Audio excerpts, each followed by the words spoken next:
Hey everyone, how's it going today? Hope it's good. We're having snow here. School was canceled. And so, yeah, it's very, very snowy. To say the least, it's very snowy. So what's up today on good old YouTube? I have some Chris Watts stuff coming up. Let me see. And last night, if you missed it, we discussed the Darlie Routier case. So you could check that out, and we'll be following up more on that since, they're still trying to file an appeal and get a new trial and all of that stuff. What else did I want to mention? Hope that you guys are all doing well, keeping warm if you're in the cold states, keeping cool if you're in the hot states or the hot countries. I know, was it New Zealand that somebody was saying was having a heat wave? So keeping cool if you're somewhere that it's really hot, and that you can spend some time here with us. It's always great when we do the premiere and we're in the live chat and we can talk and everything, and that's great. So let's get down to it. Today I'm going to, I have a bunch of things. It'll probably be 2 videos. I don't know how much I'll get in one video. I'll probably do 2 videos. But some of the things that I'm going to look at are some of the interviews that are in the Discovery. Here's some stuff. This was put together in the Discovery by Tammy, one of our favorite investigators, right? Something here that she had in here that was emailed from Tom Husky, who's the CFE TLO Regional Security Manager of Anadarko Petroleum Corporation. So this is what he relayed in that his, meaning Chris's supervisor, said he was off on PTO 7/31 to 8/7, and that's when he was in North Carolina, right? He returned to work on 8/8, and that was the day that he did NK's bidding and picked up the windshield wipers and the paint, and then went to her house for probably a quickie, which we don't know if he did or did not wash his hands afterwards, ran back to the house, and then goes to the ultrasound. But listen to this. Then he was off on Friday 8/10, okay? That's when he had to bring her to the airport that he told his coworkers, right?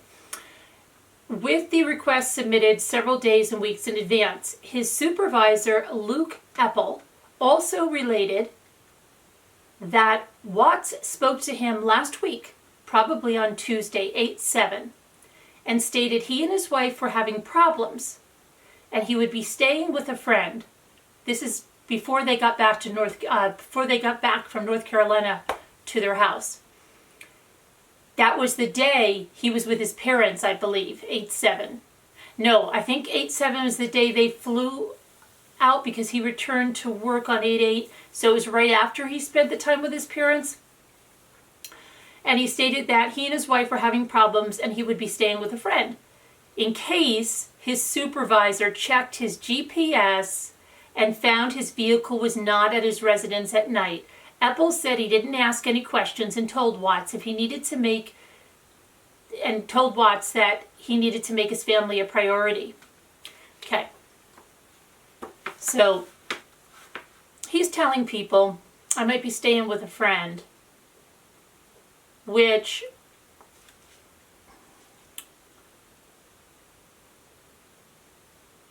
I got an interesting comment on one of my other videos, and it said about the ultrasound, the only reason that he went is because NK sent him home. Otherwise, he wasn't even going to show up to that because he was already late and he didn't care about it. And he was going to spend the night with her, but she sent him home. And I'm thinking like, NK, is this you? Is this one of her friends? Like, who would have that information? Just trying, it was the way the comment was formed. It extrapolated on information that's not there, and how do you know she sent him home? Did she say she sent him home? We know she said a number of times that she would tell him to go spend time with his kids, go spend time. Do you really believe that? Do you freaking really believe that? I mean, she said she wanted him to work on his marriage too, and meanwhile she's sending him half-naked selfies out in North Carolina. So do you believe anything that comes out of that girl's mouth? Please. It's just the way it was formulated. It certainly sounded like it was someone from her team trying to do some damage control and doubting her for being such a virtuous woman that he made the ultrasound when he really had wanted to spend the night at her house and just blow off that ultrasound. So yeah, that was weird. But here we have on, 8/7, he's saying this as if he's going back. And then, when they went back, they had that ultrasound on the 8th. And then the 9th, that was when she was going back and forth with Nikki on that gender reveal. And then early that morning of the 10th, she was gone. So he really didn't have a lot of time to spend any nights away at that point, because then he had the kids, right? So, yeah, so I wonder why he said that at that point, unless he really thought he was going to go back there after the ultrasound, because that would have been the only night he could have done it, because she left so early in the morning on the 10th, he would have had to have been there for the kids, and he was taking off that day. So it really didn't make sense why he spoke to him then, but that's not the only little tidbit. Okay, so then he says that on 8/13, Watts contacted Eppel and told him that his wife had left him. This is what he said. Now, he didn't do that. My wife is gone. My wife is this. And here it says that his wife had left him. Now, you don't know if that's somebody, if he did say gone, and then whoever transcribed this, put this email together, this husky guy just thought he meant left him. I don't know. We don't know, but that's what it says here. It says, on 8/13, Watts contacted Eppel and told him that his wife had left him, and he called friends and family, and no one knew where she and the kids were. He said his head wasn't in the game, and he needed to take off. 8/14. Watts further commented that police had been to his house and searched it, and his wife's keys, purse, and phone were in the house. Eppel stated that Watts has a personal cell as well. And then please let me know if I can be of any further assistance. Okay. So they also submitted the GPS from Chris's truck. Okay. Now they said he left his residence, according to this GPS, at 5:45 a.m. and drove 47 miles to an oil well on site in Keensburg, Colorado, and arrived at 6:53 a.m. Okay, so that was one of the little tidbits I wanted to bring to you, and I have something else before we get started on the other thing. But that segues, I was going to do something else, we'll get to that. This segues perfectly into Luke Eppel's interview, so let's take care of Luke Eppel's interview right now. Let's look at this. So, Luke Eppel was interviewed at his place of employment, Anadarko Petroleum Corporation. So we had two people, looks like, that were present for this one. Philip Jones and Greg Zettner from the CBI was also present during the interview. After being advised of the identities of the interviewing agents, blah, blah, blah, blah, blah, they started with this, okay?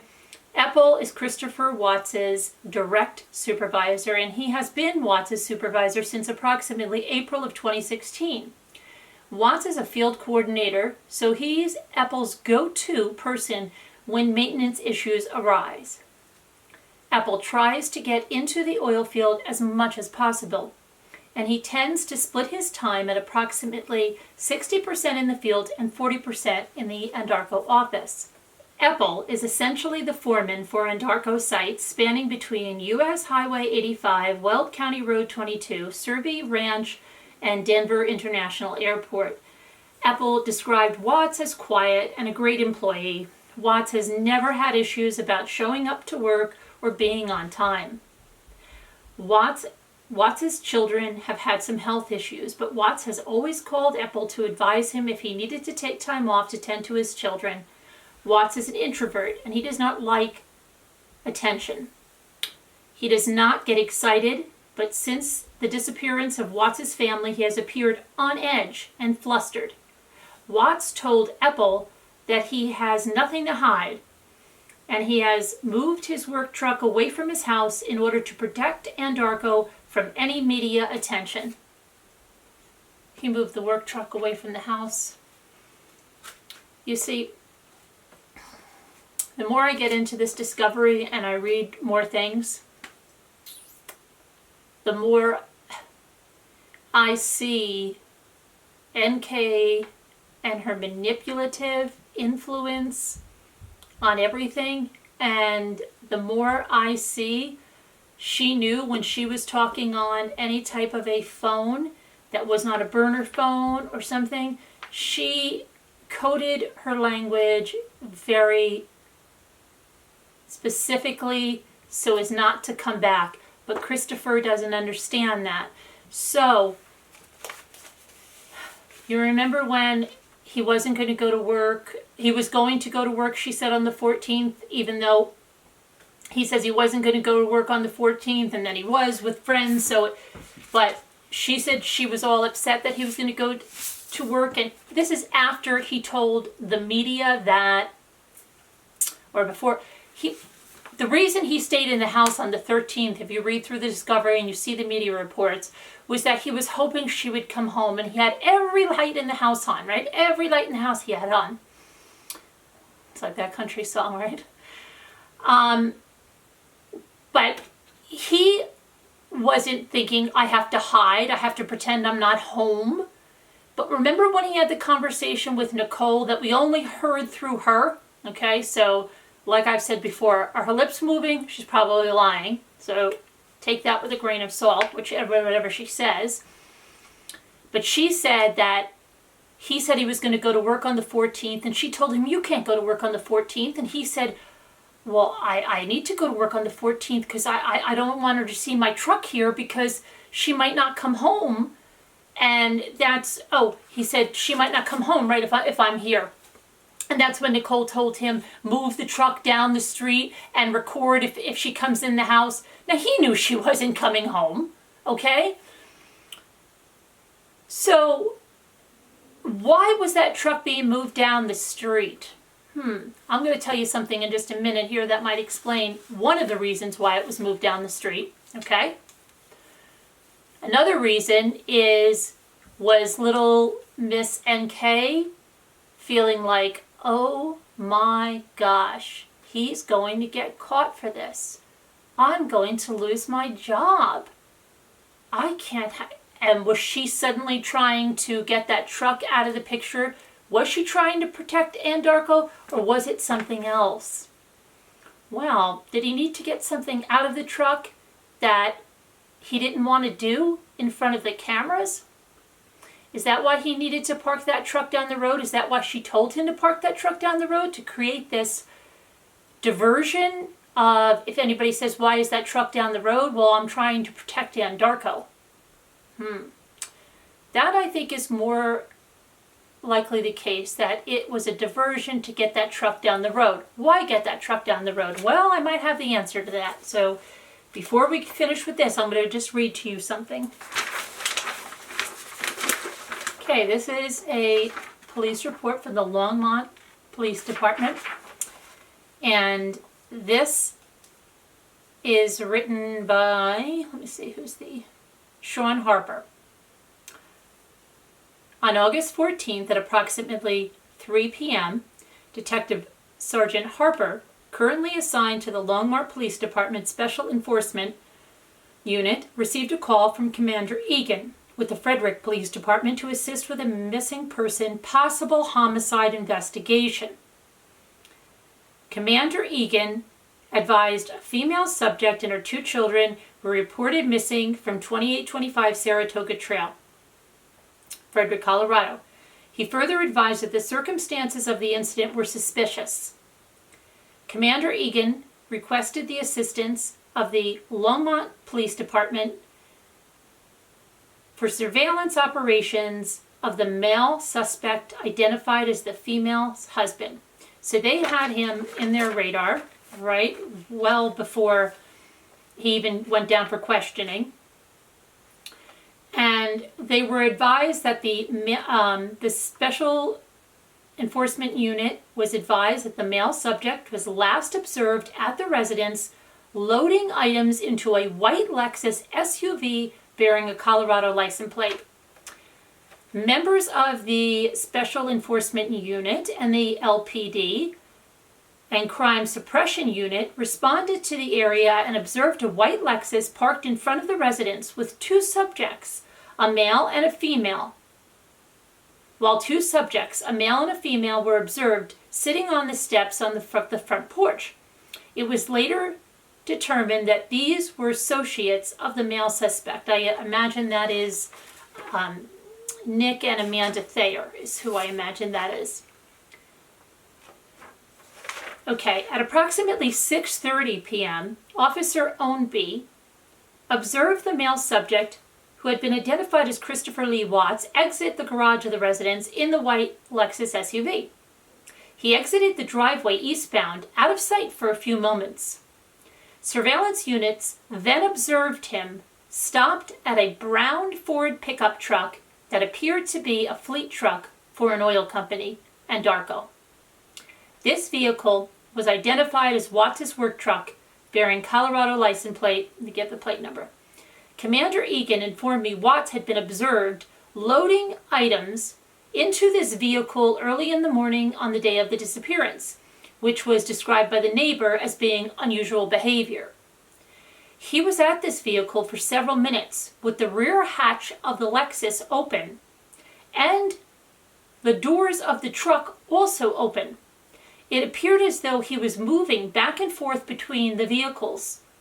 He then departed, but immediately returned to the truck for a few more moments. Okay, let's stop right there. Do you read this report that it says that after he backs out of the driveway and goes down the road eastbound, that he's out of sight for a few minutes? Now, how far down the road was he parking the truck that he was out of sight? Because it almost looks like it's a straight run in front of their house. I guess we could check that on a Google map. But for him to get out of sight, where was he parking his truck? Was he parking it towards the back where the new construction's? Where was he parking the truck? You know, where was he parking that truck? What the heck was he moving back and forth when he was between those two vehicles? Was he, whatever, getting something out of that truck that he had to get rid of, right? He had to get rid of something. Now, had those vehicles been searched, I have to look when they searched the vehicles. No, because when they searched those vehicles and took those vehicles away, I know they had the dog on the truck and the dog barked, but they never went inside the truck. But then later on, when it talks about taking the vehicles out of there, they're taped up and taken away, but they're not yet because this is not a homicide yet. This is a missing persons.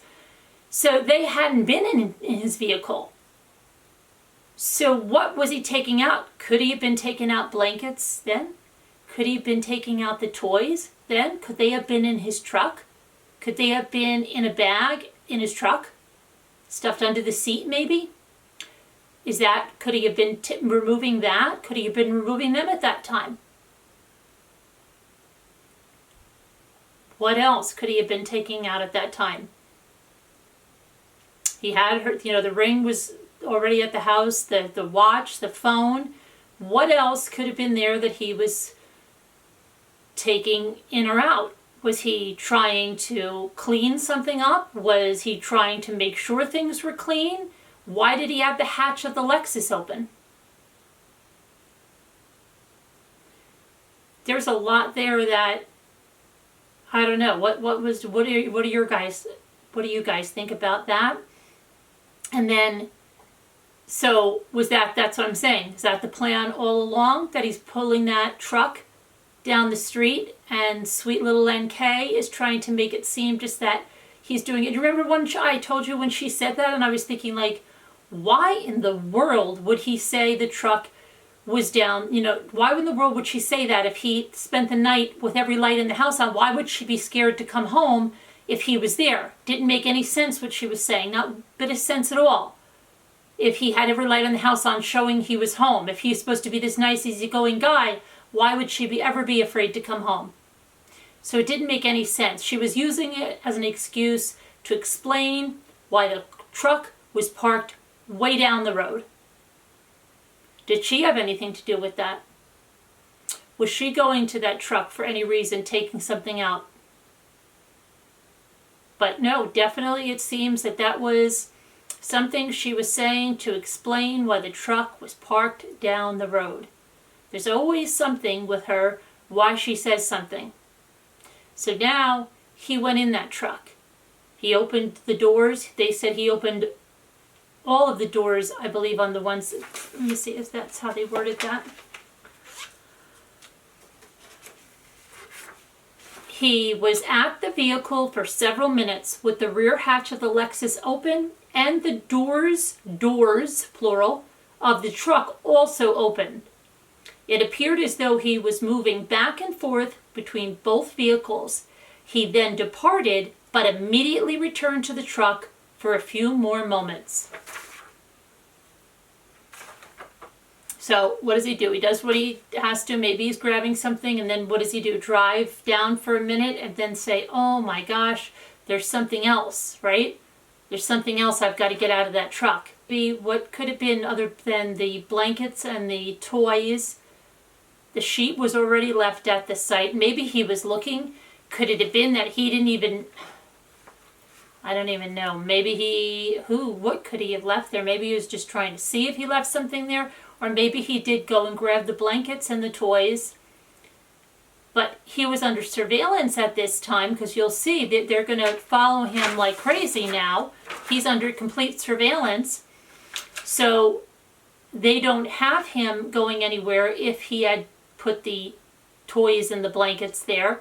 Unless in the morning when he went to the airport to get his father, they don't mention surveillance on that. They don't mention tailing him there that I've seen so far. Maybe they have, but they don't mention it this far. He could have easily taken that stuff and thrown it into an airport garbage bin. Okay, but let's see now. So after that it says, he left the neighborhood traveling directly to I-25 southbound. Surveillance units followed him as he continued south to 136th Avenue, where he turned eastbound. Watts then went north on Washington Street, and he traveled to Highway 7 and turned east. As we followed him, Commander Egan informed me that he was going to ask Watts to return to the police department for a follow-up interview. It was approximately... He doesn't put the time. It says it was approximately nothing there at this time.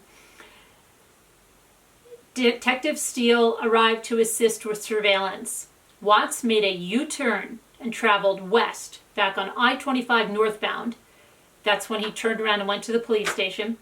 He exited onto Highway 52 eastbound and ultimately stopped at the Frederick Police Department soon after Detective Schultz arrived to assist with surveillance.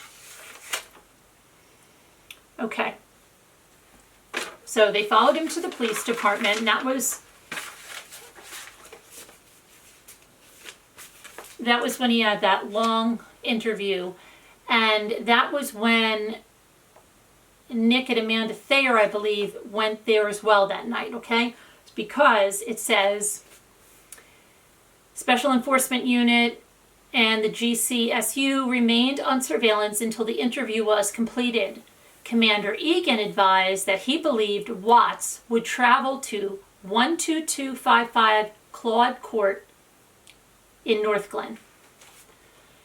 Well, I'm sure that's NK's address, was her address. That's probably her apartment, right? So I Googled it, and of course it brought me to apartments that you can rent for relatively, I think it was like $14, pretty good price. But anyway, so yeah, it brought me to apartments, and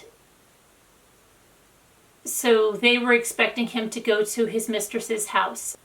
We followed as Watts left the police department along with a blue sedan, which must be Nick and Amanda Thayer's vehicle, which was also in the parking lot of the Frederick Police Department. Both vehicles drove directly to 12615 Jersey Circle, West Thornton. Watts was observed entering the garage at this location. The blue sedan parked in the garage next to a white Lexus SUV, which had previously been observed in front of Watts' residence at the beginning of surveillance operations. Surveillance units were released at this time and no further actions, so they left him alone. Okay, so he had no further surveillance. So he could have gone out in that Lexus anytime during the night. He wasn't being, he didn't have any surveillance on him. Like I said, in the morning when he went to get his father, if he had moved those blankets and things in there, he could easily get rid of them or whatever else he took out of that truck, rid of at the airport when he picked his father up. Let's go back to Luke let's go back to this point where I veered off this, where it says, he does not get excited, meaning Christopher, but since the disappearance of the Watts family, he has appeared on edge and flustered. Watts told Eppel that he had nothing to hide, and he had moved his work truck away from this house in order to protect Andarko from any media attention. Eppel does not believe Watts has any family in Colorado, and Eppel is not familiar with any of Watts' friends. Eppel believes Watts moved to Colorado because he and Shanann visited on vacation and liked the state. Eppel is not aware of any grievances against Watts or his family. Eppel has no reason to believe anyone would jeopardize the safety of the Watts family. Watts scheduled for some time off from July 31st through August 7th, approximately in June of 2018. Watts returned to work on August 8th and 9th, and he took August 10th off. Watts is currently working Monday through Friday shifts, which he has worked for approximately the past year. A typical shift begins at approximately 6 a.m. or 6:30 a.m. and ends at 3 or 3:30 p.m. An employee's shift begins when the employee arrives at either the office or the work site, and this is largely based on an honor system. Employees input time information into an online time card. Watts does not work weekends. Watts does not generally discuss his personal life, to include his wife, with Eppel. And he generally does not talk much. Eppel and Watts do not associate with each other outside of work. Eppel considers an employee's personal life to be personal, as long as it does not affect work performance. Eppel was aware that Watts was having some marital issues, but he was not aware of specific details. Eppel last physically saw Watts on or about Thursday, August 9th. After Watts' family was reported missing, Watts told Eppel that he may be staying with a friend. In the event, Eppel saw unusual activity on his work truck. Now, this is, what he's saying now doesn't jive at all with what was in that other report, that the Husky sent. Do you see that? There's a discrepancy right there. Now, the way that Troy McCoy was called back, and there was someone else that was called back to explain something that was sent in a letter. Who was the one? It was one of Watts' friends that was called back. I think, it was that guy that works for the sheriff's department, to explain something he wrote in a letter. I wonder if Mr. Eppel was called back, and I don't know yet, to explain this discrepancy, because Husky said that Watts told Eppel on the 8th or no, on the 7th, about the work truck might be at a friend's house if you notice any discrepancies in the GPS, right? So after Watts' family was reported missing, that's after the 13th or after, so it doesn't jive with what Husky said in the email. Watts told Eppel that he may be staying with a friend in the event Eppel saw any unusual activity on his work truck's geotab monitoring. Eppel explained that Watts was aware that his work truck had GPS monitoring that was tracked by Andarko. Work trucks can be used for minor deviations to and from work, and Watts told Eppel that he would not be staying too far from his home address. Eppel explained that geotab pulls location data approximately every 5 to 100 seconds. Geotab documents other information such as when the vehicle is turned on or off, and Andarko switched to Geotab from another provider in approximately May or June of 2018. On Monday, August 13th, Watts went directly from his home to Survey Ranch 319, with follow-up work at Union Pacific Railroad Company 1029. Eppel is not sure when Watts actually arrived at Survey 319. Eppel generally arrives at the Andarko office around 6 or 6:30, and he saw Chad McNeil and Melissa Parrish at the office at approximately 6:30 a.m. on Monday. Eppel believes that Watts posted on GroupMe that he was at Survey 319. Maintenance at Survey 319 and UPRC 1029 on Monday, the 13th, was basic, routine stuff. Watts and the other operators were troubleshooting a line at Survey 319, which should be easily accomplished. Operators would have a checklist to follow that it would likely take a couple of hours to complete. This would involve isolating the problematic line in order to repair it. Survey 319 and UPRC 1029 are not monitored by video or any other method of access control. Watts left the batteries in the early afternoon. Watts called Eppel and told him something to the effect of, "I can't get a hold of Shanann. She's not home and she should be there." Eppel heard from Watts via telephone again later that day. Eppel's superintendent had asked Eppel how Watts was doing, and Eppel requested an update from Watts. Watts explained that his wife's wallet, purse, keys, and phone were still at the house. This is good. Watts explained that his wife's wallet, purse, keys, and identification card were at his house. Watts had gone to his neighbor's house and asked to review the neighbor's security camera. Did he ask, or didn't the neighbor come out? Didn't Nate come out and volunteer that? I don't know. I think Chris might be saying that, so like he has nothing to hide. Watts noted that he had not seen any activity except when he got into his work truck in the morning and departed for work, okay? They didn't see me carrying any bodies out. I reviewed it. It's nothing incriminating on it. There's nothing incriminating on it. I loaded my book bag, my water jug, my whatever the heck else he keeps rattling off in there, and I went to work. They didn't see me doing anything else. I can't believe it. Worked. Watts had discussed returning to work with Eppel. Eppel had devised a potential plan that would have involved Watts shadowing Eppel, but that plan was ultimately denied by Eppel's supervisor, Tony Husky. Eppel did not recall Watts saying anything odd following the disappearance of his family. Watts appeared to be flustered during phone conversations with Eppel following the disappearances. Eppel provided verbal consent for interviewing agents to review and record the content of text messages sent between Eppel and Watts. Interesting information there, and again, it contradicts what was said. Now, here's some notes about Luke Eppel. Here's the officer's actual notes. So I'm just going to see if he has that date right.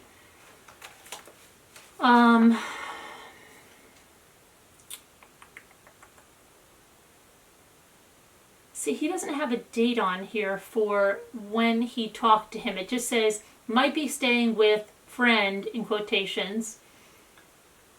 Vehicle had geo. Won't be too far from home. But he didn't put a date on there. So I'm wondering if this guy just assumed or whatnot. because I don't see a date on his handwritten notes. I don't see a date, so I would have to confirm that. That was me. Before we go to that with Chris, let's look at this. This is an interesting little ditty. Karen Epps, a friend and co-worker of Shanann Watts. I believe by co-worker they mean she was in Lavelle with her, okay? So it says, on August 15th, at approximately 10:28, I spoke with Karen Epps by phone. Karen Epps reported that she was in Arizona for the conference over the weekend with Shanann Watts. Karen took an earlier flight home to Broomfield, Colorado, earlier than Shanann and Nicole. When Karen parted from Shanann, Shanann told her that she would see her tomorrow, 8/13/2018, because that was when Karen drops her children off at Primrose, and Shanann does and planned to as well. Shanann was looking forward to the kids going to school because she had not been feeling well and was looking to getting them back in school and in a routine. Karen noted that Bella was not there when she dropped off her children. Karen heard from Nicole Atkinson in regard to no one hearing from Shanann or knowing where she was. Nothing made sense to Karen, with all of Shanann's stuff being there. Nicole had told Karen that Chris Watts said that Shanann was at a play date with the kids at a friend's. Nicole told Karen that Chris was telling Nicole to get away from the house because she was setting off an alarm when Nicole was there trying to contact Shanann. To Karen, it seemed like Chris left the house as it was and planned to return and deal with Shanann's stuff later. Karen's onto something, right? So Karen feels the same, that he was going to deal with cleaning up that stuff later. Karen said that from what she was hearing, no one knew Karen said from what she was hearing, no one knew when the girls were actually last seen. Shanann did not get to Skype them over the weekend, and Karen did not think that Shanann talked with them over the weekend because it upsets them when they talk to her on the phone when she's out of town. Karen was not aware of any marital problems between Shanann and Chris until she learned from Cassie, Cassandra Rosenberg, when she called looking for Shanann. Karen told me that Shanann seemed off all weekend in Arizona. Cassie, Nicole, and Shanann shared a room in Arizona. Shanann had confided in them. Karen thought it was weird that Shanann had gone to North Carolina for 6 weeks, as Karen thought that was a long time. Shanann said it was to see family and to build her business. Shanann never said anything about Chris. There were no red flags to Karen. She believed Chris was quiet, good with the kids, and there was no anger ever expressed. Karen said that Shanann got pregnant because Chris wanted another baby. Bella was an easy baby and Cece was a handful. Shanann said she would not have a third baby, but Chris wanted a boy and Shanann got pregnant. Shanann was nervous but became excited. She seemed happy when she found out she was having a boy. Shanann was then quiet over the weekend in Arizona. Karen said it surprises her that Chris told her he wanted to separate the night she returned from the trip. The director of Primrose asked Karen if she knew the Wattses were selling their house. The only thing that Karen knew was that Shanann mentioned that Chris had an inside heads up that an oil and gas site was coming across from their house and it would drop their property value. There was no plan in place to actually move or sell, and there was nothing impending, but they did not actually finish the conversation on 8/12. Karen saw Shanann in the hotel lobby on 8/12, and Shanann told her that she would see her tomorrow, 8/13. It was clear that the girls were scheduled to attend Primrose all week. It is the last week that Karen's girls will be there, and Bella and Cece had gone for 6 weeks. Karen's kids were anxious to get to see Bella and Cece this week, starting 8/13. Karen knew that Shanann and Chris had plans to go to Aspen together the week of 8/18. Amanda Thayer was going to watch Bella and Cece. It was determined that Karen Epps did not possess first-hand information about the call Chris placed to the preschool. She learned of the call from another parent and then called the director to confirm that Chris had called to report that the kids would not be there and that they were selling their house. Interview concluded at 10:50. So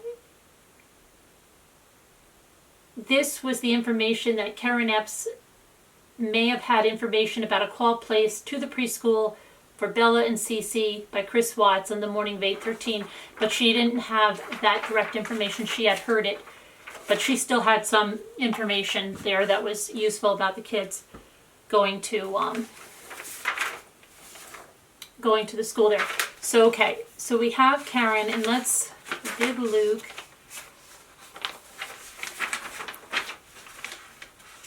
So let's go to now. I'm going to take a look at Tammy Lee. There's that Lee name again.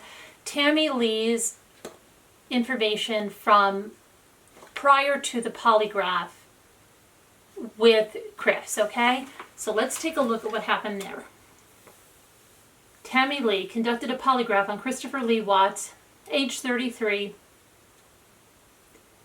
The polygraph was in reference to Watts' possible involvement or knowledge in the disappearance of his pregnant wife, Shanann Watts, age 34, and their two young daughters, Bella, age 4, and Celeste, age 3. The polygraph was conducted on Wednesday, August 15th, at which Watts showed deception indicated, DI, on his polygraph. On Wednesday, August 15th, Chris Watts voluntarily consented to a recorded polygraph interview. The interview took place at the Frederick Police Department, which was located at 333 5th Street in Frederick, Colorado. It was my understanding the primary purpose of the interview was to determine if Watts had any knowledge or involvement in the disappearance of his wife and his two young daughters. The day before the polygraph interview, I assisted the Frederick Police Department with an initial investigation into the disappearance of Shanann, Bella, and Celeste Watts. I also observed a voluntary interview with Chris, which was conducted the prior evening by FBI Special Agent Graham Coder. During the interview with Special Agent Coder, Watts denied having any knowledge regarding his whereabouts of his wife or his children. Watts was also adamant that there was no infidelity in the marriage of any kind. Special Agent Coder asked Chris if he would be willing to take a polygraph, and Chris agreed. Chris stated he had to pick up his father, later identified as Ronnie Watts, from the airport early the next morning, so the polygraph was scheduled by Wednesday, August 15th at 11 a.m. Chris then left the Frederick Police Department for the evening, and that's when they followed him back to Nick and Amanda Thayer's house, okay? So now, Ronnie Watts is in town, right? So it should be noted that approximately 3 hours before the polygraph was scheduled, I received a call from Andarco Regional Security Manager Tony Husky. That's the one that sent the email. Husky advised me that he reviewed Chris's computer network traffic, and it was possible that Chris had started a relationship with an Andarco contracted employee identified as NK. Husky said it appeared the relationship between Chris and NK started around June of 2018. Hunter explained NK was on the geoservices side of the company and helped survey land.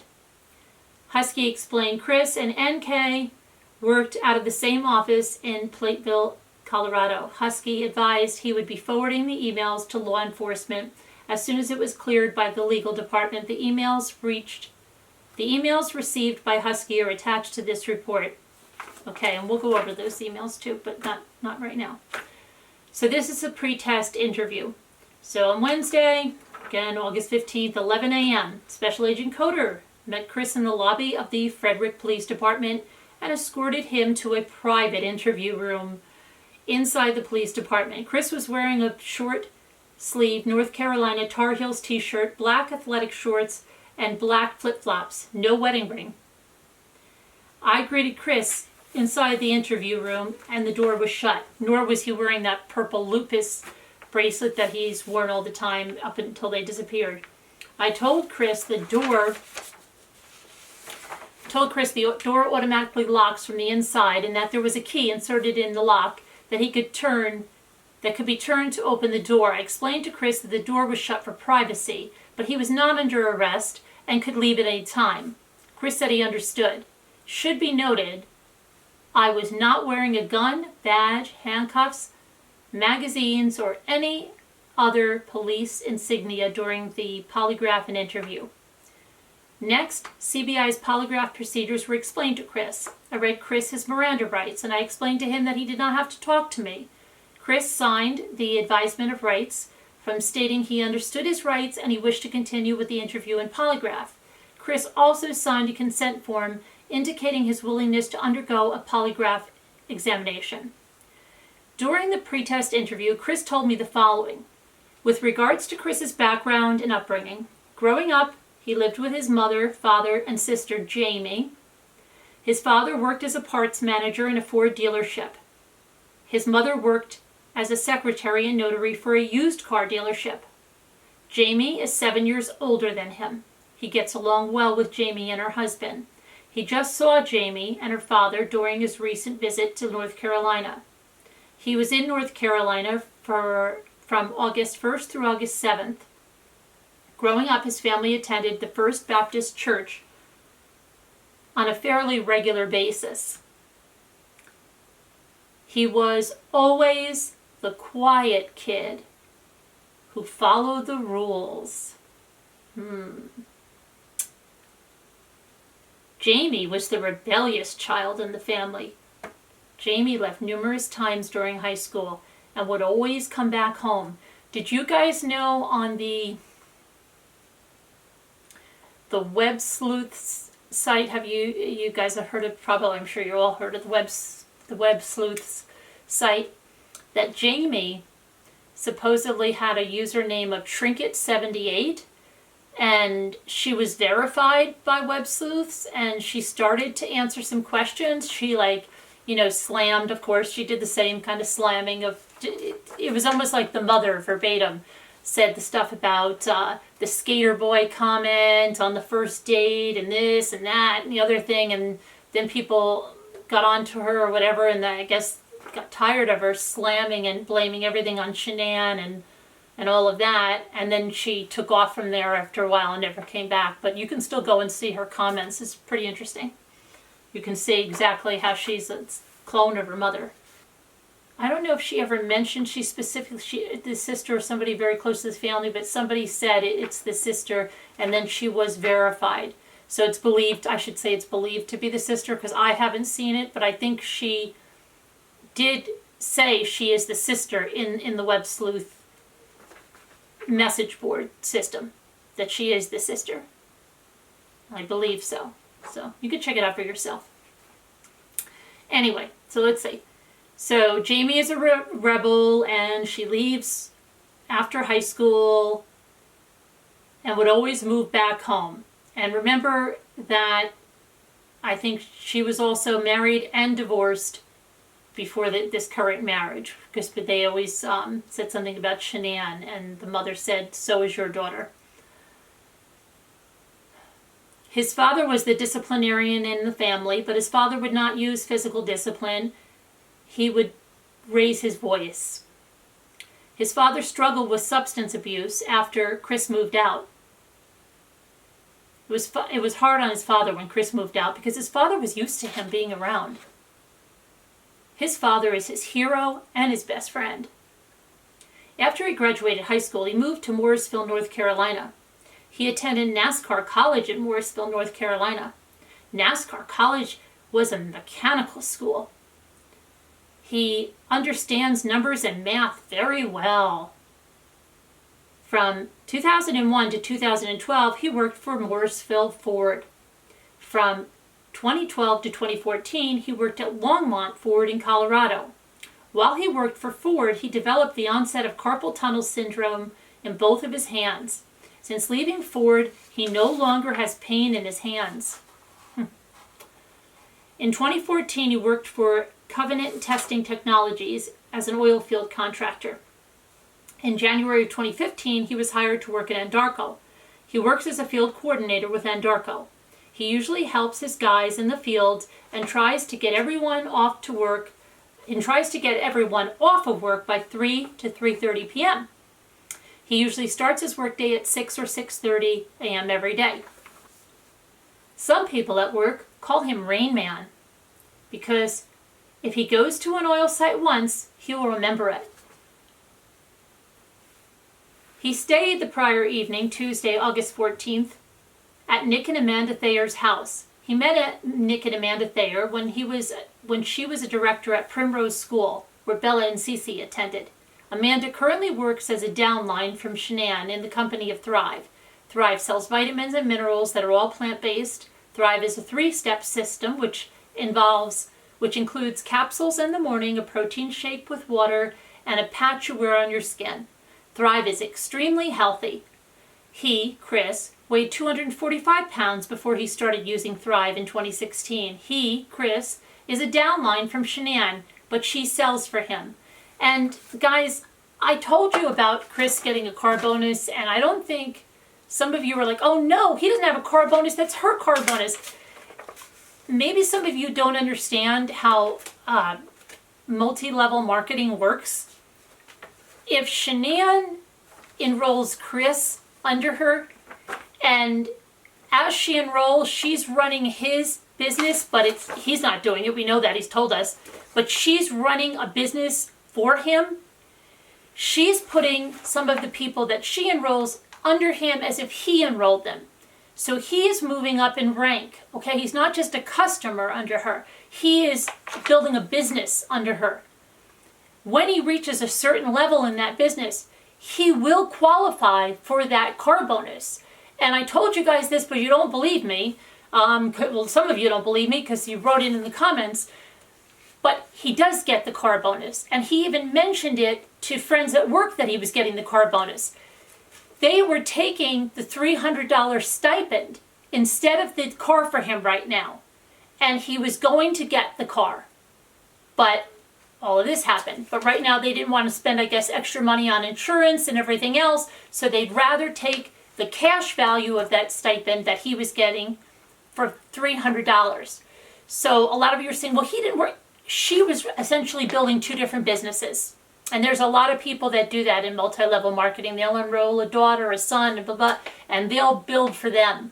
Okay? Or there's 2 spouses and they're both building, but it's really a lot of times one spouse that's doing it. I've known many people that have done that.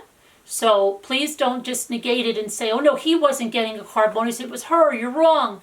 No, okay? Because she was building a business under him, okay? So it's he is a downline from Shanann, but she sells for him, okay? Shanann knows he is not a seller and told him he would tell people too much about the product. One person at work, Troy McCoy, buys Thrive from him. He and McCoy are both field supervisors for Anadarko. He and McCoy have hung out a few times outside of work with their families. With regard to his relationship with Shanann, he met Shanann in 2010 through Facebook. His cousin's wife recommended he and Shanann become friends on Facebook. He started talking to Shanann, and they had their first date at a movie theater. Shanann was not impressed with him because he came to the date very underdressed. He and Shanann spent their second date at a rock concert. He and Shanann spent their third date at Myrtle Beach. Shanann suffered from lupus and it was acting up on their third date. On the ride back from Myrtle Beach, she laid on his lap the entire time. Shanann realized he was a really nice guy because he let her lay on his lap for 2.5 hours.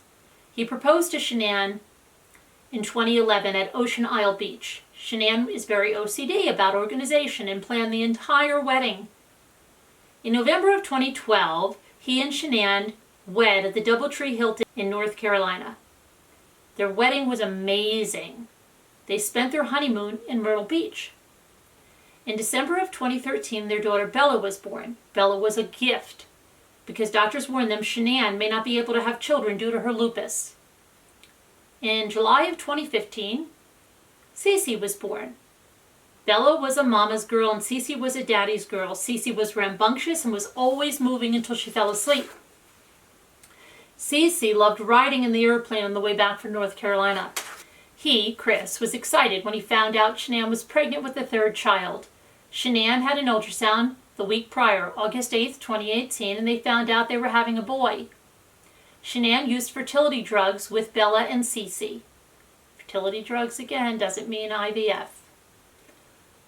Shanann was not using any fertility drugs when she got pregnant with their third child. They only tried twice when Shanann got pregnant with their son. Shanann believed she got pregnant because she was using Thrive and had a much healthier lifestyle. Shanann did not suffer from postpartum with any of her pregnancies. Shanann found out she was pregnant with their son the first or second week of June 2018. Shanann is currently 14 to 15 weeks pregnant. With regard to the family's recent trip to North Carolina, he and Shanann were on a Thrive trip to San Diego the end of June 2018. He and Shanann returned from San Diego on the 26th of June. Shanann's father watched the girls while they were in San Diego, and later that same day, on the 26th, Shanann, Bella, Cece, and Shanann's father flew to North Carolina. While in North Carolina, Shanann and the girls visited both sides of the family. Shanann needed to meet up with some of her promoters and customers while she was in North Carolina. Shanann wanted both sets of grandparents to watch Bella and Cece while she was working. Cece's birthday occurred on the trip to North Carolina, so they had a birthday party for her. Shanann FaceTimed him during the birthday party so he could watch it. While Shanann and the girls stayed in North Carolina, he stayed at home. He worked out, he ran, and he kept the house together. He left out what else he was doing, right? Good one, Chris. He flew on to North Carolina on July 31st so he could fly back to Colorado with Shanann and the girls. He spent a week in North Carolina with his family. The night he arrived in North Carolina, he stayed at Shanann's parents' house. The following day, he and Shanann and the girls drove to the beach, North Myrtle Beach, and stayed there for 4 to 5 days. It was the first time his daughters had ever seen the beach. Cece loved the beach, and her bathing suit was full of seashells. He was able to visit his paternal grandmother in the nursing home. His grandmother lights up when she sees his daughters. His dad came and picked him up, and he spent the day with his parents. He hung out with his parents and visited with his sister and her family. On August 7th, he and Shanann packed up and flew back home to Colorado. On August 8th, he returned to work. On August 10th, Shanann flew out to Arizona with her friend Nicole Atkinson. He spent Friday, August 10th, and Saturday, August 11th, and Sunday, August 12th with his girls. Sure you did, Chris. On Sunday, August 12th, he took his girls to a birthday party for Jeremy Lindstrom's son, who turns 4 years old. There was a mini pool party at the birthday, and his girls had an epic time. They drove back home after the party, and he gave the girls a shower and then put them to bed. He waited to hear from Shanann, who was going to fly back to Colorado that evening. Shanann's airplane got delayed because they couldn't find the flight crew. Shanann was supposed to arrive home in Denver at 11, but she didn't end up getting in till approximately 2 a.m. With regard to the events that occurred after Shanann arrived home from Arizona, Shanann returned home around 2 a.m. and got into bed. His doorbell alert showed that Shanann walked inside at 1:48 a.m. His alarm went off at 4 a.m. so he could get up for work. He got up, brushed his teeth, and put on deodorant. He did not take a shower because he works in the oil fields, and so he showers when he gets home from work. She told him before she got home that she wanted him to wake her up when he got up so she could take a shower and get the airport off of her. He woke Shanann up after he got ready, and they talked about selling the house and separating. He and Shanann's conversation was emotional. He and Shanann were both crying. After he and Shanann talked, Shanann said she was going to take the kids to a friend's house and she would return later that same day. He told Shanann, that's fine. He went downstairs to pack his lunch, fill up his water jug, and collect his computer. He loaded his truck and went to work, and after he got to work, he texted Shanann around 7:40 because he hadn't heard from her and he didn't know where she was going. He continued working, and at noon he realized he never heard from Shanann. He called and texted Shanann and said, hey, call me. At 12:10, he received a doorbell alarm on his cell phone that someone was at the front door. Nicole Atkinson was at the front door, so he called her. He asked Atkinson what was going on, and she said she hadn't heard from Shanann the entire day.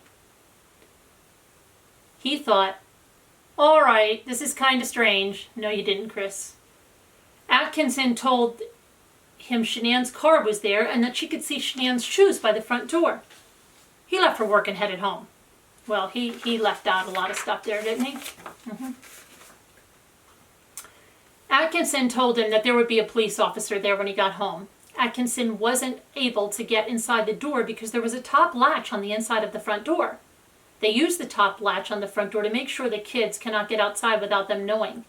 The keypad on the outside of the garage door did not work. The police and Nicole had to wait until he arrived so he could use his garage door opener.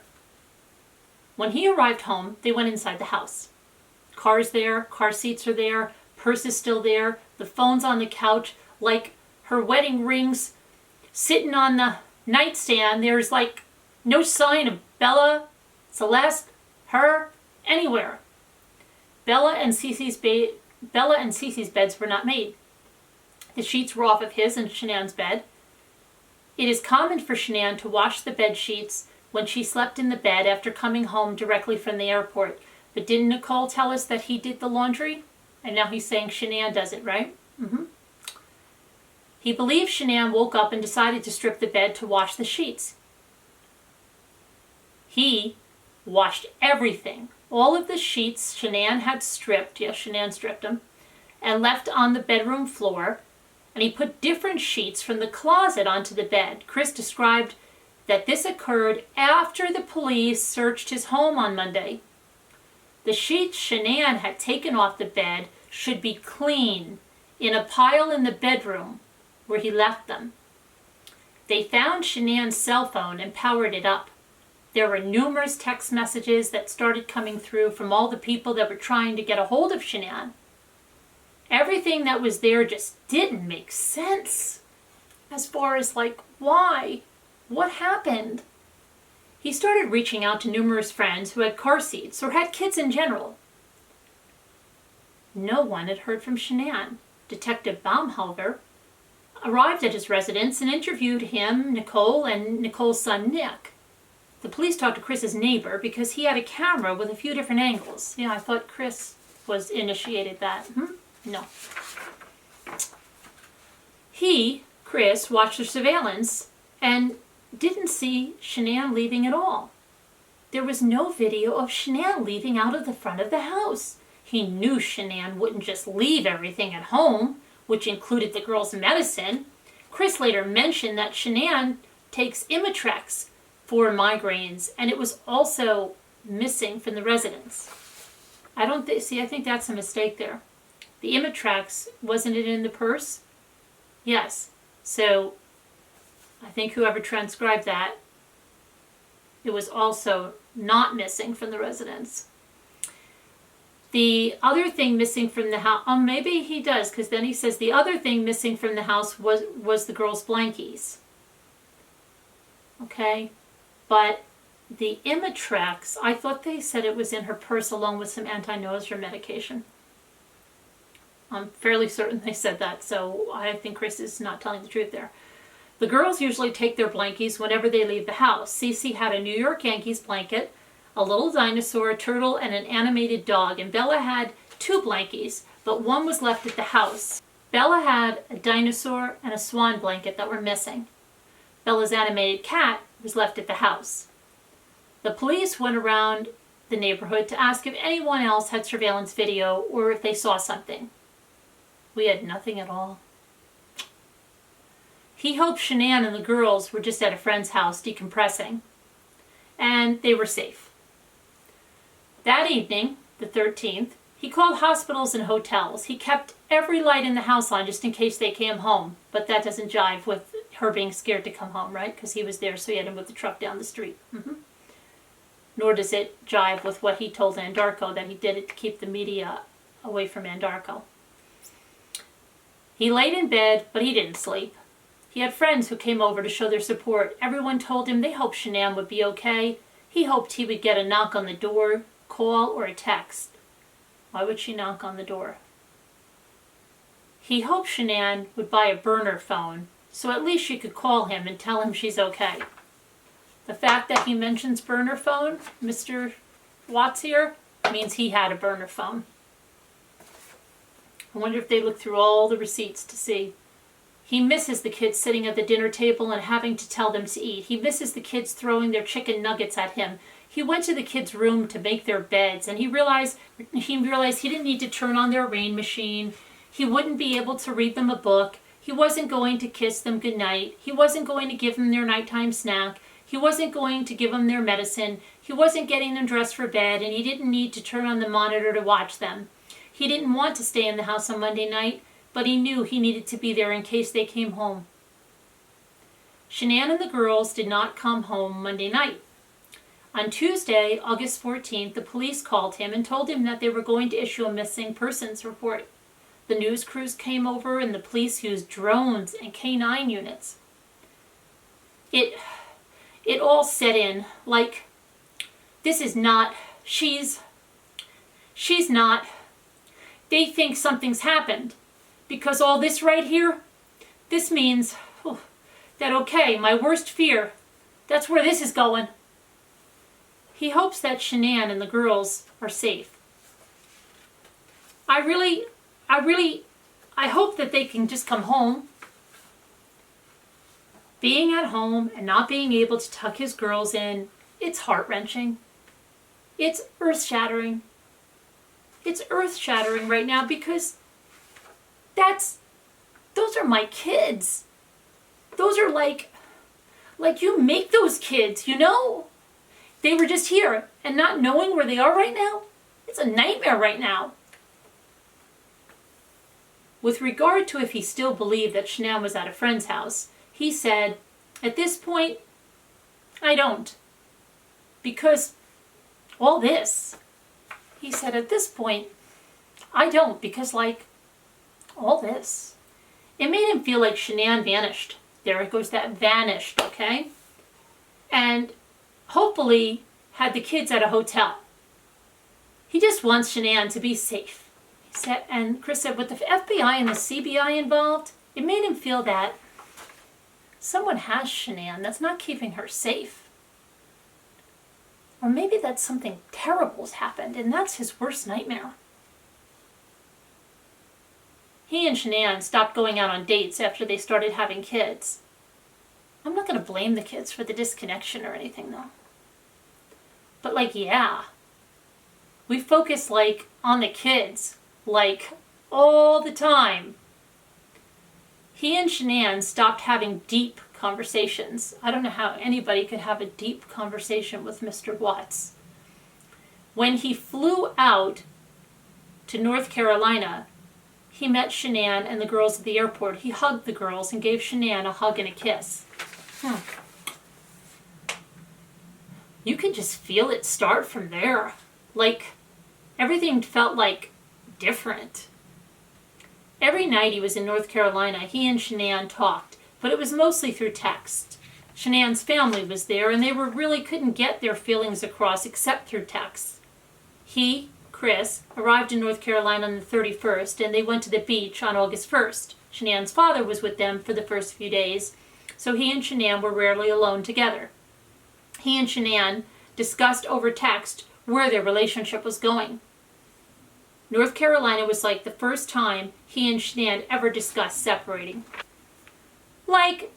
If we're bringing a third kid into the world, what's our relationship going to look like? Is it going to be, are we going to be Are we going to work this out? Or is this going to lead to a separation? Is this going to lead to where, like, we stay together and be civil with the kids? Or are we going to go our separate ways? Shanann was very emotional, and there was a lot of crying. Boy, that sounds like somebody you can have a deep conversation with, doesn't it? He sounds like such a conversationalist. I don't know. To me, it's like when I hear that, I'm like, wow, I'd like to have a deep conversation with him, because I think he's confusing deep with far out. Far out. He told Shanann he didn't feel the same connection with her anymore. He didn't feel like he could be himself anymore, or the person Shanann needed him to be. Both he and Shanann wanted to see if they could make their relationship work. Shanann suggested they read a book and go to counseling. When Shanann was in Arizona, she confided in many friends about their relationship.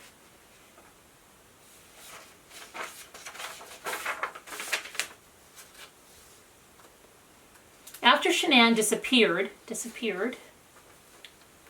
he spoke to many of Shanann's friends who told him they knew about he and Shanann and that they were having issues. He wasn't aware that Shanann told anyone about the possible separation.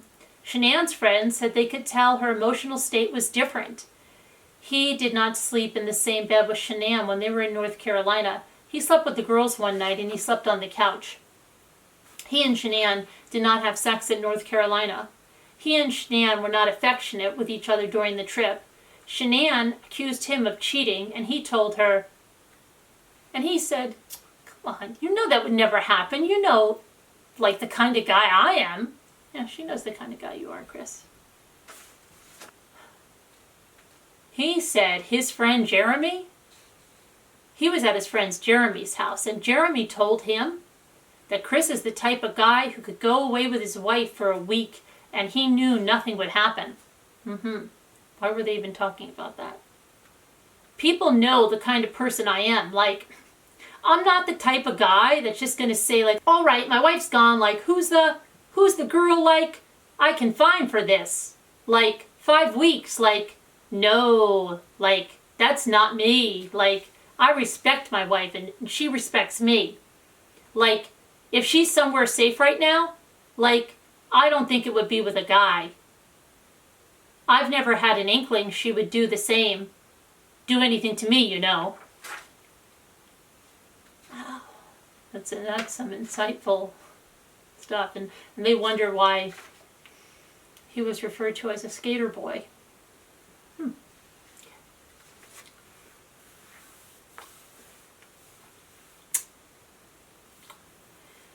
Sometimes when Shanann called him when she was gone, he was out on a run or working out and didn't answer the phone.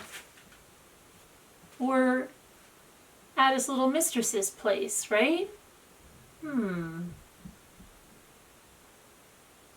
maybe with his mistress and...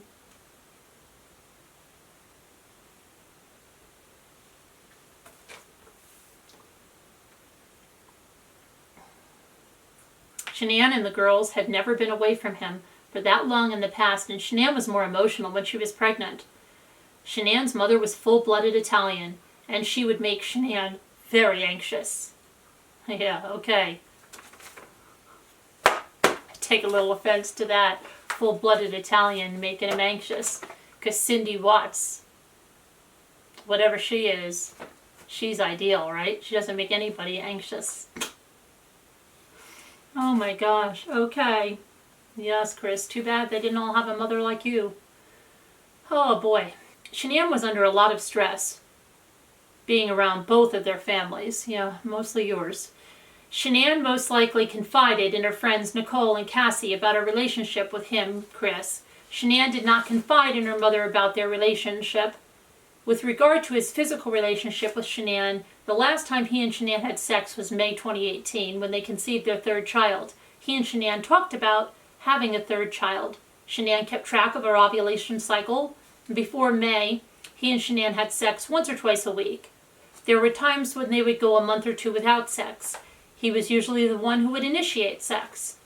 Most times he was shot down for sex, but he still enjoyed having sex with Shanann. Shanann was more emotional when she was pregnant. With regard to his and Shanann's relationship with her in-laws, there was an incident while Shanann and the girls were in North Carolina. Chris's mother had ice cream in her house that Cece was allergic to, and Cece was allergic to tree nuts and kiwis. Cece was the type of kid that would lunge to get the ice cream, and her reaction to tree nuts was getting worse each time she saw the allergist. One of his sister's kids ate the ice cream next to Cece, and Shanann said the kids could no longer visit his parents. He conveniently leaves out everything that Cindy did, right? Yes. When he arrived in North Carolina, his parents told him that they hadn't seen the kids for 2 weeks. Well, Cindy, that's kind of because you just did something purposely to alienate them, and then you didn't even go to the birthday party that you were invited to. Boy, Cindy, play the victim much? He was hurt because he wanted his parents to see their grandbabies. Well then, Chris, you should tell them to get to be a little more mature, okay? And how about grow the F up? He went to visit his parents and sisters without Shanann and the girls. With regard to if Shanann talked about counseling, he said Shanann discussed to get counseling. He told Shanann he didn't think they needed to go to counseling. Because, Chris has just a great head on his shoulders. He doesn't need that counseling. Not him. No way. His girlfriend's sending him articles to read. Remember how good she is about reading and how important reading is? That's what she's sending him. He doesn't need counseling. He does not need any counseling.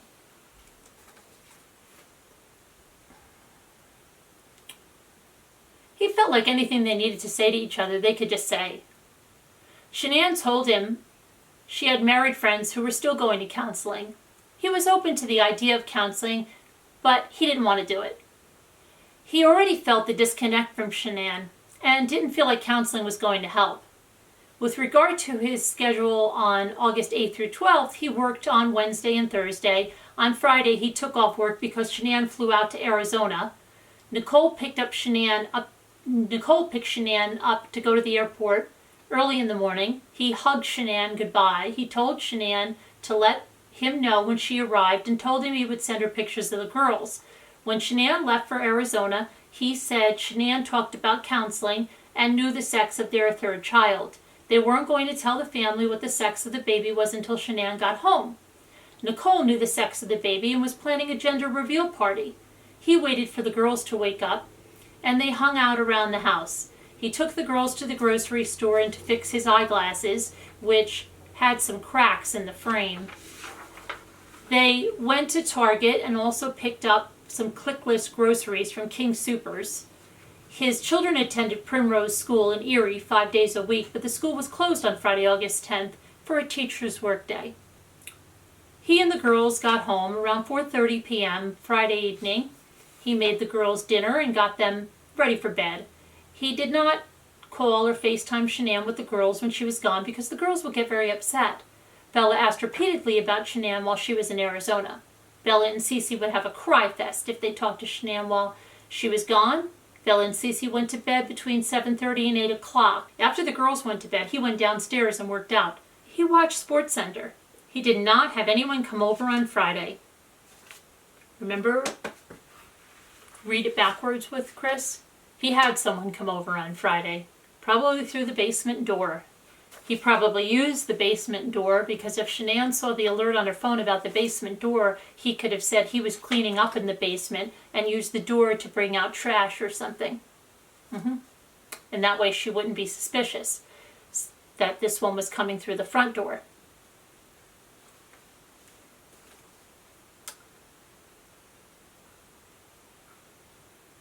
On Saturday, August 11th, Bella got into bed with him that morning and they waited for Cece to wake up. He was going to go to Costco that day, but Shanann told him she'd do it when she got back.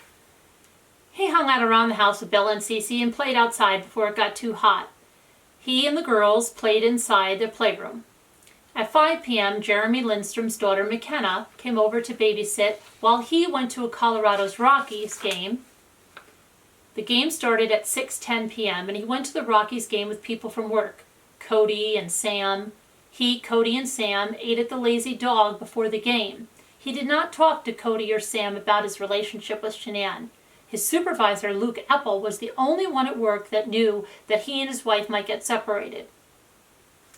See, so then when you go by this tells us that he told Eppel about that truck and everything before the separation, as Husky did, and Eppel either intentionally misstated that or unintentionally stated that he didn't find out until after she was missing. He told Eppel to say something if he saw his mind wasn't on his task. The Rockies game was part of a raffle they did at work. Yes, it was, Chris, sure. The seats were on the third baseline, approximately 10 rows up. The Rockies won after a walk-off 3-run home run in the bottom of the 9th inning. He talked to Shanann on the way home to ask her what to pay McKenna. He stopped at the ATM inside the Conoco gas station next to his house, so he had money to pay McKenna. He got home at approximately 11 p.m. and the girls were already sleeping in their own beds. The girls have their own bedrooms and share a Jack and Jill bathroom. On August 12th, Bella woke up and went into Cece's room and woke her up. He and the girls went downstairs and watched Bubble Guppies. He put the girls down early for a nap because Jeremy Lindstrom's son was having a 4th birthday party. He woke the girls up from their nap at about 12:30 p.m. and went to Jeremy's house. Chris recalled he and the girls went to Target earlier in the day and purchased a birthday present. Well, that's okay. That's a lot to do. What time did the girls get up? He got the girls up, got them fed, watched the Bubble Guppies, and he went to Target to get a present, and came home and put them in for a nap, and got them up at 12:30 from their nap. Wow, he's Speedy Gonzalez there, or the girls get up at 4 in the morning. Okay, so Chris recalled he and the girls went to Target earlier in the day to purchase a birthday present. Chris said they came home from Target and he fed them leftover cold pizza. Oh wait, he fed them leftover cold pizza too, and then got them into a nap. What would he get them into a nap at like 10 a.m.?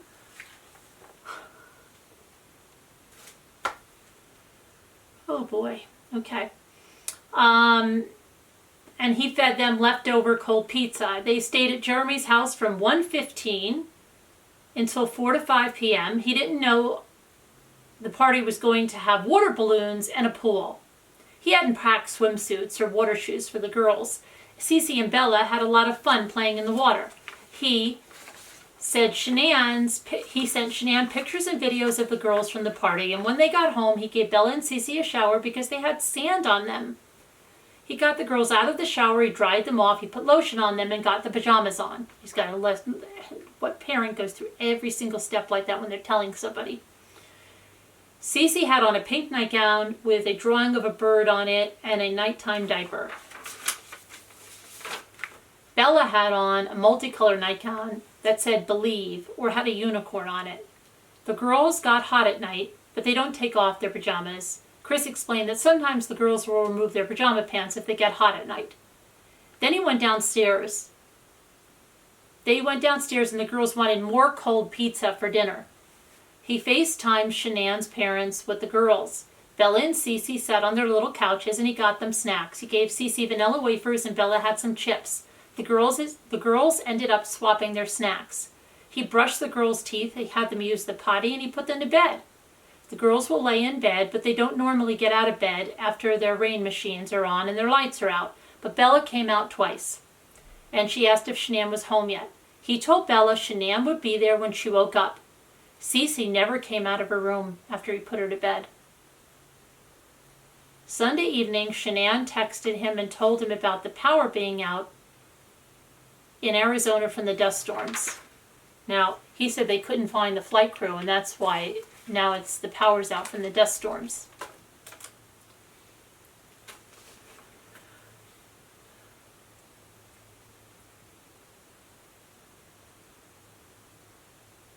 Shanann told her friends, Addie and Cindy, Shanann told him her friends, Addie and Cindy, paid for her dinner. Shanann's flight ended up getting delayed. He could tell Shanann was ready to get home to see her girls. She was like, She was just ready to be home, be with us, and just kind of like, just be around us. Shanann was supposed to be home at 11 before her flight got delayed, but she didn't end up getting home until about 2 a.m. He felt Shanann get into the bed. The doorbell motion sensor picked Shanann up as she walked up to the front door, which he explained he saw on the phone later that day on Monday. The doorbell alert is tied to his entire home security system. They have alerts on their first floor. Okay, now I want everybody to pay close attention so I don't get 80,000 emails asking me to check someone's video who says she has the exact same system as the Wattses do. She doesn't have the exact same system. She doesn't. I could say this till I'm blue in the face and the people will still come back and tell me she has the same system because she says she does. That woman has cameras all around her home, in the rooms of her home. The Wattses don't have that. The Wattses have door sensors and motion sensors in the house. They have a doorbell camera. The doorbell camera is the only camera that they have. Okay? Someone thinks that everything that happened inside that house, how they were killed and everything was all recorded. It wasn't. There are no cameras inside the house. There are motion detectors. There are door sensors. Now he'll tell you here, you can hear it again, you hear from the DA, I posted the video, but everybody chooses just to believe something else. They have alerts on their front door, rear sliding door, garage doors, basement door, and motion sensors in their living room and basement, the garden level. It will alert if a door is left open for a certain period of time. They only use, now let's listen to this now. They only use the basement and living room motion sensors when they leave and set the system to away. He couldn't check the surveillance system for any clues surrounding Shanann and the girl's disappearance because there had been so many alerts and the history did not go back that far. He is not sure how many events his surveillance system can store. The only thing he saw that was strange was that when he left for work, the surveillance system said the garage door was left open at 5:27 a.m. And a minute before receiving that notification that the garage door was left open, there was another notification stating the basement door on the main floor leading down to the basement was left open at 5:26 a.m. He did not recall seeing the basement door open when he looked around the house for Shanann and the girls. He usually works out in the basement, but he didn't work out on the morning of August 13th. No. The surveillance system is called Vivint, and it is an app on their cell phones. Their surveillance system uses Shanann's email and password. Their surveillance system was installed a few years ago. With regard to what happened with Shanann getting into the bed on Monday morning, he felt Shanann get into bed. He sleeps facing the wall on the right side and Shanann sleeps on the left. He did not believe Shanann unpacked her suitcase because it was still at home. He did not believe Shanann was using her cell phone after she got into bed.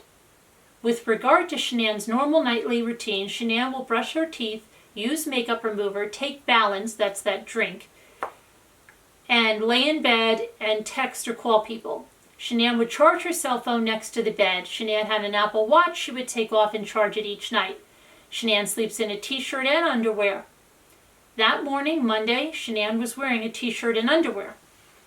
Shanann always wore her wedding ring to bed. Shanann would only take her wedding ring off to color her hair. Shanann never stopped wearing her wedding ring, even though they discussed separating. Shanann wore her wedding ring to Arizona. It was very unusual that Shanann's wedding ring was left on the nightstand.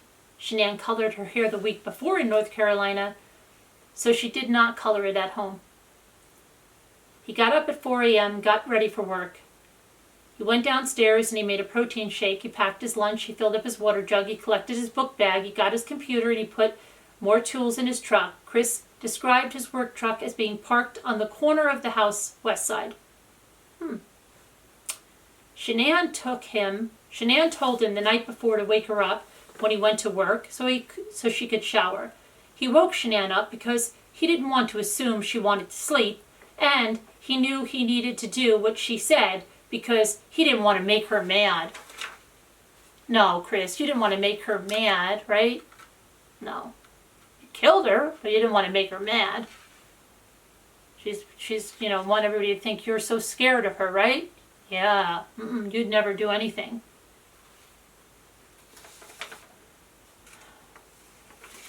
So he slipped back into bed and he rubbed Shanann's shoulder and head to wake her up slowly. I'm sure you rubbed her head and shoulders. Yes, Chris. He was on top of the covers and was fully dressed in his work clothes. He asked Shanann if she wanted to wake up and take a shower. Shanann said yes, and he asked her if they could talk a little bit. Shanann agreed, so he told Shanann that they needed to sell the house and downsize. I think right then and there it tells you, if you listen to another interview that we did, and he said that after he had killed Shanann, he had put her in the bed. Remember when he was trying to say that he only killed Shanann and he killed her in the in Celeste's room? And then he put her in his bed? And then he took the sheet and he covered her? Well, he had to get her back to the bed because she was never in Cece's room strangling Cece. He always killed her in the bed. So he had to get her. He knew, okay, whether he knew the cadaver dogs or whatever could pick up that scent, he had to get Shanann back in that bed, right? So that's what he said. He carried her back to the bed, but then that was all a few minutes between putting her back in the bed and putting her in the truck, he told them, and the other ones. So what I think he did, exactly when you go and you read what Chris says, he was in his work clothes. Yes, he did get into the bed on top of the covers, but he got on top of her. He strangled her in the bed while she was sleeping, and then he just wrapped her. He threw the other bedding off, he wrapped her up in the sheet, and he took her out.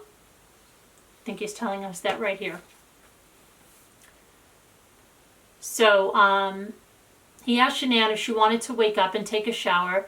Shanann said yes, and he asked her if she could talk a little bit. Shanann agreed, so he told Shanann they needed to sell the house and downsize. The mortgage was $2,700 a month, and they lived in that home since May of 2013. Shanann had already contacted the realtor the week before, and he suggested they get a less expensive house in Brighton or North Glen. North Glen. Isn't that where so-and-so had her apartment? He told Shanann he didn't feel a connection with her any longer. He told Shanann their relationship wasn't working, and the love that they had for each other in the beginning was gone. Shanann cried, and it was very emotional. Didn't say he was bawling it. Shanann was upset, and she asked if there was someone else, and he told Shanann there was no one else, and it was just him talking to her about their relationship. There isn't like somebody came into my life and took me from you. There's no outside influence coming from this. Those are Chris's words. Remember, to figure Chris out, we just reverse what he says. So it's exactly, there is somebody that came into my life and took me from you. There is an outside influence coming from this. Shanann believed him, and Shanann believed him that he didn't have anyone else in his life. Shanann wouldn't have an affair on him, and she knows he would never cheat on her. The only time Shanann was suspicious of him was early on in their relationship when they first started dating, and he was still getting messages from other women. Yeah. Shanann had full access to his cell phone and often used it to make posts on Facebook and Thrive. He never logged into Shanann's Facebook and only did recently because the police and news crews wanted to see pictures. He and Shanann talked from about 4:15 to 5. He hoped he and Shanann could sell the house and they could each leave with some money. He hoped Shanann would stay in Colorado because Shanann told him in the past that if they separated, she couldn't afford to live in Colorado on her own.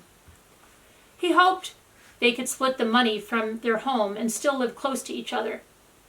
Just a little while ago, he told her that maybe they could get a smaller house together. Now that escalated quickly, as they say, right? He hoped they could split the money from their home and still live close to each other. During their talk, he and Shanann never got physical with each other. No, he only strangled her.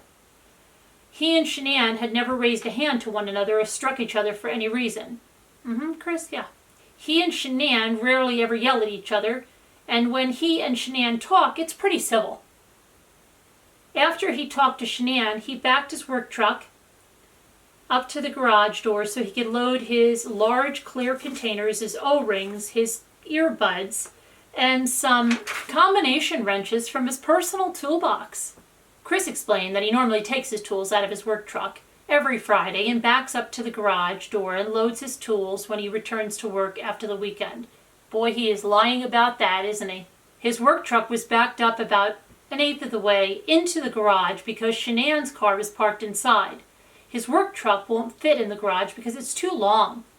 It took him approximately 10 minutes to load his work truck. That is a lie. He loaded his truck from 5:15 until 5:25 a.m. Now, he lied when he knows they have the GPS and he didn't leave till 5:45, huh? With regard to his route to work Monday morning, he took Saratoga Trail.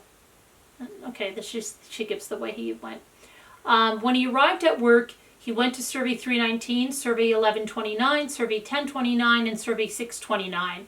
Chris later estimated Andarko's oil well sites cover approximately 10 to 12 square miles, and Chris explained there is a large number of cattle, sheep, and irrigation spots on the property. When he arrived at work at approximately 6:45, he first went to Survey 319. No one was there when he arrived, but Troy McCoy, Melissa Parrish, and Chad McNeil showed up. Cody Roberts was working, but he was at Survey 1029. McCoy and Parrish and McNeil arrived at Survey 319 at 7:15 to 7:30. Okay, so he had a half an hour to dig that hole and to take care of all that if they arrived when they said. But I don't believe they arrived that early. I thought they were held up a little bit. He was trying to pressure test the line to see if he could find a leak. McCoy, Parrish, and McNeil weren't at Survey 319 when he arrived because most days the workers go to the office first. He knew Roberts had a leak at Survey 319 over the weekend, so he wanted to check it out and make sure they didn't have a health, safety, or environmental issue on their hands. I asked Chris if it was normal for him to leave the house around 5:30 a.m. and arrive at the oil well site at 6:45. He said, I usually leave between 5:30 and 6, somewhere around there. I just knew it would take us a little while to get out there. I wanted to be out there we like to start work at 6:30. He did not stop anywhere along his trip on the way to work that Monday morning, and he did not see anyone he knew on the way to work. He called McCoy, Roberts, and McNeil while he was at the oil field, but the calls wouldn't go through. He worked at Survey 319 from 6:45 until approximately 8 a.m., when he worked at Survey 629 until approximately 8:30. Chris explained no, the workers were at 629 when he was there. See, I don't think anybody was out there at all until 8:30. He drove over to 1129 at 9 a.m. to see if it was ready to run, and it wasn't. And he left Survey 1129 at 10 a.m. At 10 a.m., he drove to Survey 1029 and stayed there until he left to come home at 1 o'clock.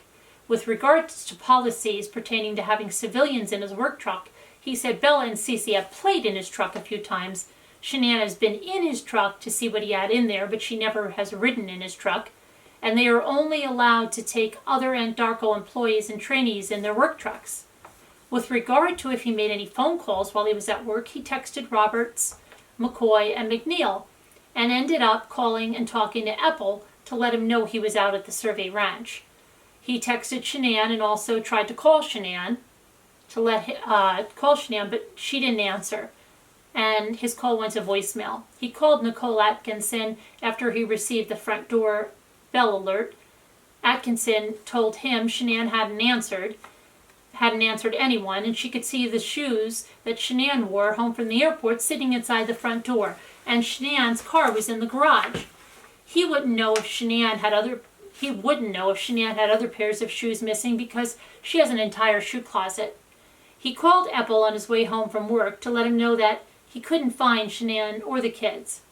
With regard to if he called Primrose School, he said, "Yeah, I don't remember what time that was, but I asked if the kids were there." I asked Chris if he had any other conversation with Primrose that morning. He told Primrose that they were more than likely going to put the house up for sale and he wasn't sure the kids would be staying in the area. He told Primrose he wanted the kids to stay on the waiting list. Primrose charges on Mondays for the week, and Monday was going to be the girls' first week back. And Monday was going to be the girls' first day back. With regard to the route he took to get home, he drove to I-76 west to County Road 52 and took it home. With regards to his financial situation, he said last year he and Shanann spent approximately $25,000 for their daughters to attend Primrose School.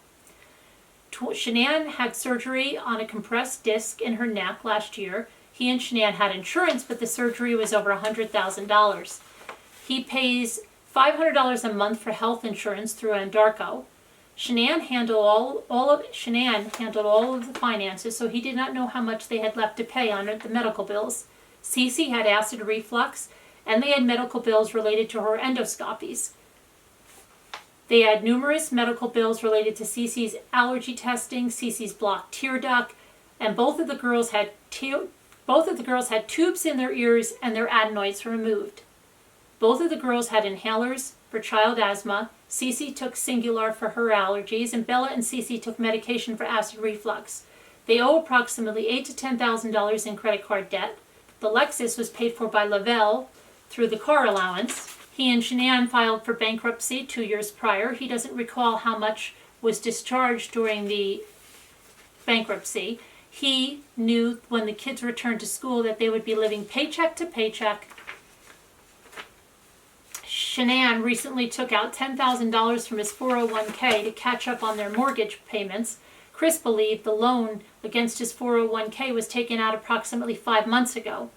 They were 3 months behind on their mortgage payments. They had received a letter from Chase Bank pertaining to their delinquent home loan account. He and Shanann were stressed about their financial situation. He currently owes his mortgage payment for August, which is due tomorrow, August 16th. He currently has $2,000 in his Chase checking account and approximately $1,500 in his USAA checking account. Almost all of the credit cards are maxed out. Shanann has been paying just the minimum on the credit cards. With regards to life insurance, he has a policy on Shanann and the girls through Andarco. Bella and Cece had a $20,000 policy each, and Shanann had a $50,000 or $100,000 policy. He has his own policy, and he believes Shanann may have another insurance policy on her own. Shanann got their policies through his cousin's wife, Nicole Kennedy, so he does not know how much they were. Shanann and Nicole had a falling out over a money thing. He believed Nicole and Shanann's old boss believed Shanann had embezzled money from the business. Shanann's old boss owned a bunch of wheel shops. He believed the accusation against Shanann occurred in 2010, which was right before he and Shanann met. Shanann said her old boss and her are good friends. Shanann and her old boss are still good friends, and her old boss has been contacting people around the world about her disappearance. Around the world. He has not talked to Kennedy for years. With regards to what he believed happened to Shanann, Bella, and Cece, he said, like the first day, I thought she was with somebody. He thought Shanann was decompressing at a friend's house. He now believes Shanann is not safe, is possibly in trouble, or somebody has hurt her and the kids. Next, I asked Chris if he could pass a question on the polygraph related to if he physically caused Shanann's disappearance. Chris said yes. I asked Chris to tell me what the question meant to him and what he believed I was asking, and Chris stated, I feel like you're asking me, did I have anything to do with it myself, or did I help someone to do it? And I had no part of any of that. I then asked Chris to tell me all the ways someone could physically make someone disappear. And Chris replied, I mean, like, if you're talking about, like, what I've seen, like, on the movies, or like, how, like, people, if you read about other people, I I mean, you hire someone like a hitman? I'm just being honest. I asked Chris to think about all the possible scenarios in his head, and he said he could hire someone, or a person would use someone they knew to do it. At that point, Chris giggled and told me it was a hard question to answer because he had nothing to do with her disappearance. Chris said he didn't like to think about it.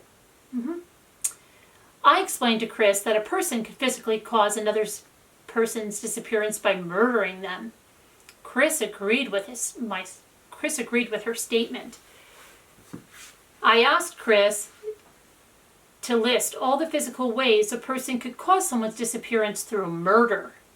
And Chris stated, stab someone, shoot someone, hit them with a blunt object. What else is there? I mean, use a weapon of like a gun or a knife. Chris appeared to be thinking, so I said, you could smother someone? Chris repeated what I said, and I immediately said, you could strangle someone. Chris said, you could hang some... Yeah, you can. All that kind of things. I mean, it's hard for me to even think about that kind of stuff right now. I continued with telling Chris a person could drown, shock, or burn someone to death. I asked Chris if he could think of any other ways to murder someone. And he said, lure them into a trap, I guess? I asked Chris to explain, and he said, you could have someone waiting around the corner, and an accident could happen, such as getting hit by a car. I told Chris that a person could kidnap another person, and he agreed, and said someone could take a person somewhere and torture them and leave them without food or water. Chris then stated that a person could poison another person or beat them to death as a way to make them disappear. I asked Chris if he would have an issue with that question on the test, and he said he could definitely pass that question. Not a problem. I explained to Chris that I wanted him to make sure that I only wanted to know if he physically caused Shanann's disappearance. I told Chris that sometimes people can feel guilty for causing someone to leave, such as telling a spouse you want a separation. Chris said, that's why I feel like a jackass right now. I reiterated to Chris that this test was only to ask if he physically caused her disappearance by murdering, kidnapping, etc. Not that he caused her to leave because she was upset over the conversation Monday morning in bed. I explained to Chris that I was only going to ask him about Shanann on the test. I told Chris that it wasn't hard to assume that Shanann and the girls were most likely somewhere together. Chris asked, that's going to loop the kids with it, right? I explained to Chris the polygraph test I was going to administer was only going to ask him questions about Shanann. And next I told Chris that I was going to ask him on the polygraph test if he was lying about the last time he saw Shanann. Chris replied, no. I asked Chris to describe the last time he saw Shanann, and he said the last time he saw her she was in bed after he talked to her. Chris said Shanann was laying in bed, and she had just told him she was going to take the girls to a friend's house and she'd be back later. Chris said Shanann was lying on her right side and she had mascara running down her face. Chris explained Shanann didn't take her makeup off the night before and she went to bed that morning. Chris said the last time he saw his children was on the baby monitor as it was cycling back and forth. I told Chris I had to talk about the worst case scenario and told him that if he murdered Shanann, the image he described would not have been the last time he saw her. And Chris said, I know, I agree with that. I told Chris if he murdered Shanann in the house, she was obviously removed at some point, so her lying in the bed would not have been the last time he saw her. Chris said he agreed. Lastly, I told Chris I wanted to ask him on the polygraph if he knows where Shanann is now. Chris replied by saying, I do not. I told Chris he was cooperating with the missing person investigation, and that question centered around him actually knowing the location of Shanann, but not telling the police. I told Chris that Shanann could have called him and told him her whereabouts, or if he actually murdered her, he would know the location where he or someone else dumped Shanann's body. I told Chris that if the last time he saw Shanann, she was in bed crying, he would be able to pass the question, because we all know Shanann was no longer in bed. I asked Chris what his answers would be to all three of the posed answers, and he replied, I had nothing to do with what's going on right now. I did not physically harm her. Last time I saw her was in bed, lying on her side with some mascara on her face after we had a conversation, and I don't know where she is right now. I asked Chris who he believed would have hurt Shanann and the girls, and he said he exhausted every option. Chris said he thought it was possibly a stranger who had Shanann and the kids, and they're not safe right now, and that they've been physically hurt. I asked Chris to tell me what he thought should happen to the person if indeed his wife and children were murdered, and Chris said, the worst possible thing. I asked Chris to explain, and he said, it's either going to be like life in prison or the death penalty. That's the only two things you really can do. I asked Chris if he had any more information he hadn't shared with the detectives, and he said no. Chris said he exhausted every option of reaching out to friends and family who may have heard from Shanann. During the entirety of the pre-test interview, Chris denied any involvement in his wife and his daughter's disappearance, as well as any infidelity. Okay, and now we have the polygraph examination. The polygraph examination was administered using a recognized directed lie comparison technique, the Utah 3-question test. The examination utilized a Lafayette computerized instrument which continuously monitors and records respiration, electrodermal activity, and cardiovascular functioning. In addition, a motion sensor pad designed to record peripheral behavior, activity, and cooperation during the examination was utilized. The instrument passed internal self-calibration prior to the exam. The following relevant questions were defined and reviewed in detail and asked of Chris over 3 chart repetitions. 1. Did you physically cause Shanann's disappearance? Answer, no. 2. Are you lying about the last time you saw Shanann? Answer, no. 3. Do you know where Shanann is now? Answer, no. I assessed Chris's psychophysiological responses to the above relevant questions. It is my professional opinion Chris was not being truthful during the testing. Sounds like, Maury Povich, right? Polygraph shows you lied, Chris. Analysis of the polygraph tests using the empirical scoring system resulted in statistically significant numerical scores that support a conclusion of deception indicated, DI, when Chris was answering the above listed questions. Global analysis of the physiological data revealed it was of sufficient interpretable quality to complete a standardized numerical analysis of the test results. There we have the pre-interview, we have the test questions, the result. We've already covered the post-interview after the polygraph. And another video I'm going to do the interviews of McKenna and Jeremy and Jennifer Lindstrom. That's the babysitter and her parents as we go through this discovery. But I'm going to leave that for tonight because we've covered a lot. We've covered this whole interview. We've covered the surveillance where he went and he was moving things between the Lexus and the truck. We covered the Luke Eppel's interview, and we also covered Karen Epps from the friend of Shanann's and another mother at Primrose School. And I don't know I wonder what grade Primrose goes up to, because it has to go past that, because I believe they said Karen is 49 years old or 50 years old. So I don't think she has like a 3-year-old, but I don't know. But yeah, and then like I said, we'll do the other thing. And I'm going to have to do a degusta box opening anyway, but that's what we have there. Okay? Have a good one, guys. Take care. Talk to you later. Bye-bye.